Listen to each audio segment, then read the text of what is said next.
And WB. It's been a while since I started not in the test world, but I just want to look back on here a little bit. And I have an idea for each area. I want to use titles to display what chapter you are on. So we're going to work on that first. I have a little demo set up in the workstation at spawn. Let's just get there for a second. Spawn workstation. So I'm planning on just using some simple titles just to show where you are and what chapter you're in, and that'll give any people that want to record videos of playthroughs, that'll give them a good place to chop it up, and it'll give them a good intro into the next one if they want to. And so I'm going to get setting those up, probably put them in functions so I can just run them with a single command block, but I'll be back in a sec. So as part of displaying the titles, I want to change how I select players. So this is when you begin the map, and you get assigned an ID so that I can know how many players there are and modify some of the machines and stuff accordingly. So here it tests to see what the total players is, and if it is this specific number, it starts at the top and goes down, and the last one is if there's 0 players currently enrolled. But it first tests to see if, is it this one? Yeah. If that is true, then it goes this direction and doesn't even go down this line, and it says that there's too many players. But if there is almost the cap, then it goes first to this one, and so it tests to see if there's well, first it adds a player at the very top, then it tests to see if there's 8 players, and if that is true, then it diverts this. It actually changes the direction of this command block to go this way, and then this one changes it back, and then this one runs the function to give that player the number of 7, and it also displays the title, and that's why I changed this up, and it also teleports them and sets their spawn point in the new location. So previously I just had it set their scoreboard directly to, and this one is 6, it's the next one, and then teleport them directly, and all of these are going because this new system is better, because it uses this command block, which has relative coordinates, but it gets the one right next to it no matter what it is. I have to remember which one it is now. Test set empty. So it's 2 per. Yeah, and then this doesn't matter, just goes on. So 1 2 1 2 1 2 1 2 1 2 1 2. And so this is the last one, and then this one runs the function give player num 7, and I'm gonna have it run the function depending on which player it needs to give the number to. So this one is going to be function 6. Oh, and I guess I can describe this if you want. It's going to execute at a specific player, as a specific player. And these functions and commands are absolutely going to change when 1.13 goes out, and I'm going to probably have to do an entire episode of switching out all of my commands and making sure my machines still work, because I want to use it in version 1.13. But right now the syntax is it executes as a player, and this is some of their data. It tests their X, Y, and Z coordinates, and it runs based on the closest player to that position. That's the @p argument, the nearest player. And then it runs it at their position, at exactly their position, and the command that it executes as them is function, which is in this instance give player num 6. And in that function, I have, I can't exactly edit it here. But I have selectors that run the @s, which means it runs it as itself. And so I can choose a specific player with this @p command and then run all of the commands as them. There's never going to be a mix-up where one player runs in at just the right frame, just the right tick, that it runs it on them first when it's not supposed to, if they're all crowding around this pressure plate. So this is going to just give me a little bit of extra leeway on that front. So that's 6. This one is 5. This one is 4. And this one is 0. So I'm going to run it, and hopefully it works. I am going to set the scoreboard. So you see I'm at 0, and I'm actually going to clear that. Players. There we go. So now it's set to the sidebar, but it's not actually displaying anything because there's no people. So as soon as I enter, I didn't test for the total players, but whatever number I get, it should, yeah, there we go, Sand Shocker. Oh yeah, so that's what I'm titling this region, Sand Shocker. I'm calling it the Electric Desert in my references, but the title is Sand Shocker, which I think is okay. If you have some other suggestions, I'm free to modify it if you think. But this sets their spawn point to there, and it activates the game rules only if I have specific stuff set up. But if I do kill, then I should respawn. Dang it. Okay, now let's try. Got the title, got the tag, and if you kill, then you respawn here. And the title does come back up after you respawn. I'm not sure if that's intended. I haven't done a lot of work with titles, but if I kill again, then it comes back, which I'm actually fine with, because if I change the title and then someone dies, it shows them the title again. That's usually fine because where they spawn will usually be okay. But I want to go and work on the town.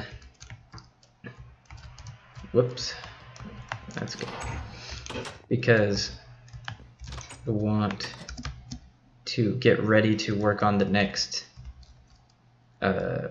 dream sequence, and that requires me to get this guy ready. So I'm still thinking of a name for him, but I want at least, what I can do now is to check where the player is. And I have that mapped out a little bit, but when the player comes in here, I want it to trigger a dialogue with this guy. And he's gonna turn around. I have this set up so he looks at you. And then this is him back looking down there. And so he has no AI and he's invulnerable. And here, if I go into game mode, survival mode, and you can see I can't punch him. And he has no trades. So this is going to be an NPC that I'm controlling entirely with command blocks. So let's go back to creative mode and back into the spawn chunk so I can fix the machines. I made that, made this. So in the town, this is where it's going to be. Chapter 1 to 2 is testing for the player in that location and then running these commands. First it turns off the clock, then it says gotcha, that's what I had it set up to do. But this is where I'm going to put the function to start talking with the crazy old man. Alright, my bad. So the machines down here are actually running a set of command blocks, and they run functions that run all of the contained commands in a single tick. So when I had them set the spawn point of the player, I was just using the player's relative coordinates because I thought that they would be in their new position and I could just set their spawn point there, and that would be an easy command to do. But it actually set their spawn point on this, so if you looked, you could see a flash of, I think it was the Awoken title, and then they would spawn here, and then it would teleport them again, and it changed my inventory ID. So this one, I just went through in the functions, I reloaded them, and I set the spawn point to this position specifically. So if I do /kill now, I spawn here, and there's no new title because I'm not actually stepping on those pressure plates again. But what I want to work on now is in the town. I went to fix and update this, so the chapter transition should be pretty much ready. I want to have, this will make sense in a little bit, but I want to have the crazy old man jump around a bit, and then the final inventory change in chapter transition will go. And so I'm just going to go and show you. This is continually checking for my position, so let's get in the town. Let's go to the player's room so I can fly over there.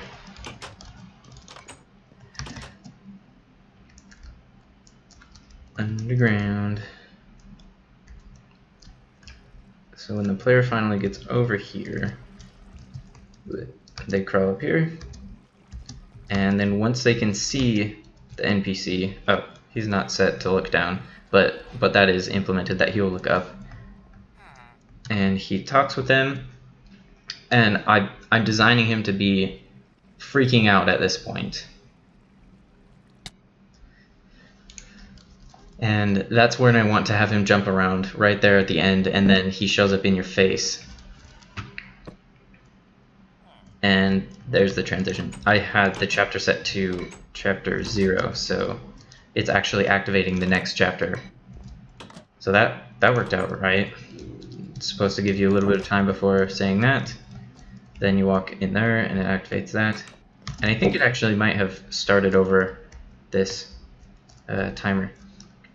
But I want to move on from here for a little while and into the next location that you actually find yourself, because this chapter transition will lead you to the next dream, and I want to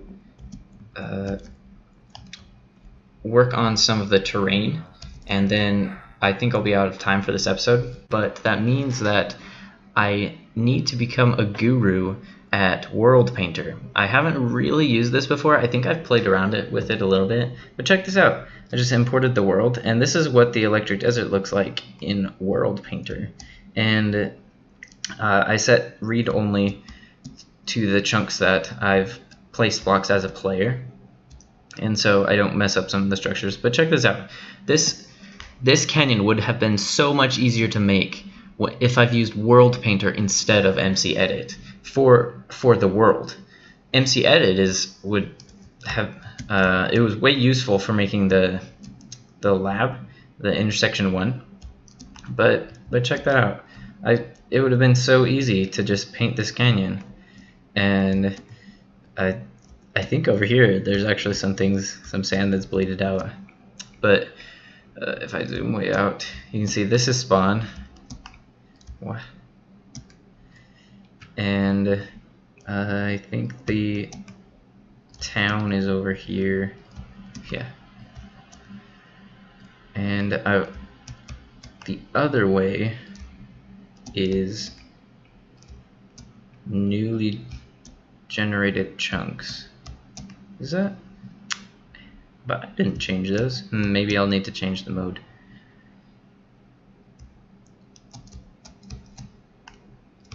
I went in MC-Edit and clicked Generate Chunks on these that I'm showing on screen. It did these weird things where some of the terrain is a different material in a weird line. But I'm going to spend a little bit of time and work on this new island that I want to make that will be the the setting for the next stream, which is entitled Stoop, as in STOOP, and like a bird that's leaned down really far and is going way fast toward the ground. So I'm gonna time lapse it a little bit, and we'll get that done.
Okay, now that it's been a week since I started this episode, and now that I have no more montage music, and now that this episode is like approaching an hour long, I don't have any more time to finish this.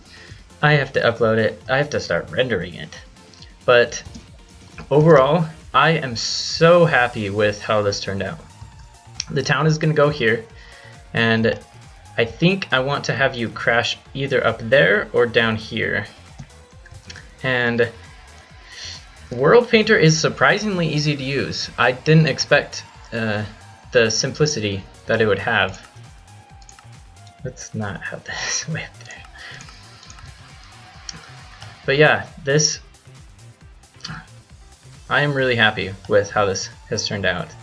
It took me a long time, and I'm like low on resources and time now, but this seems like a good thing, because now I know how to use the program, and now I can continue to use it on further episodes and further dream sequences. This might be a problem. But yeah, thanks for watching, and I'll see you next time.